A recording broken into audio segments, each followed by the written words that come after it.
Cih. Mohon izin Mas Deni. Apa ini? Manut. Apa bro? Apa? Kidik malah opa-opa. Apa ini? Ego wong tua ya? Nah, egone Mbah Tarno. Oh. Ya ego wong tua. Garapane skop karo jandu tok wae. Manut. Wis. Wis manut Mas pokoknya. Deni. Nggih, habis ini Mas Joko Beling bar iki. Pokoknya kudu hadir. Matur suwun, pangapunten.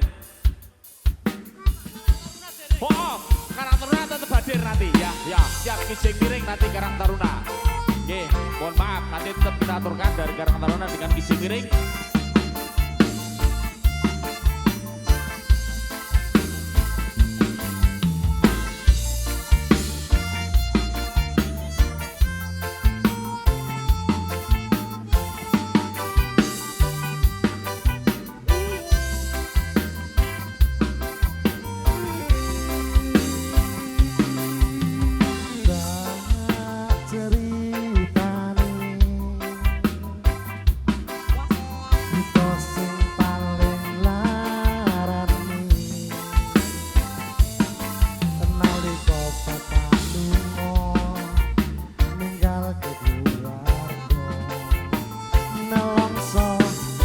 Kudu tak terima.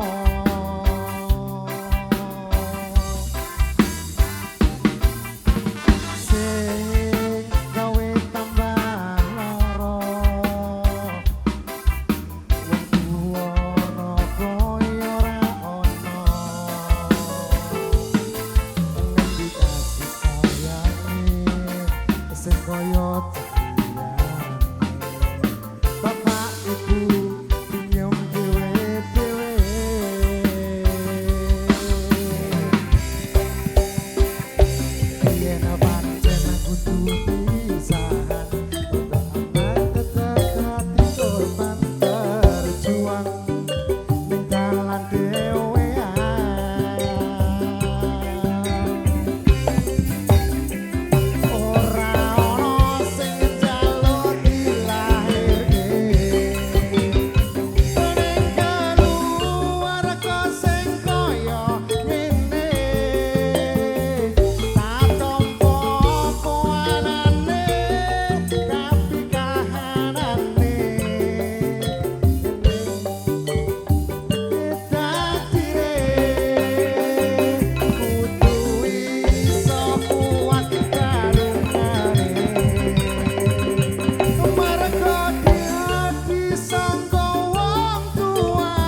Matur suwun Mas Panji Perwakil dari Rantai Godang. Matur suwun juga semuanya.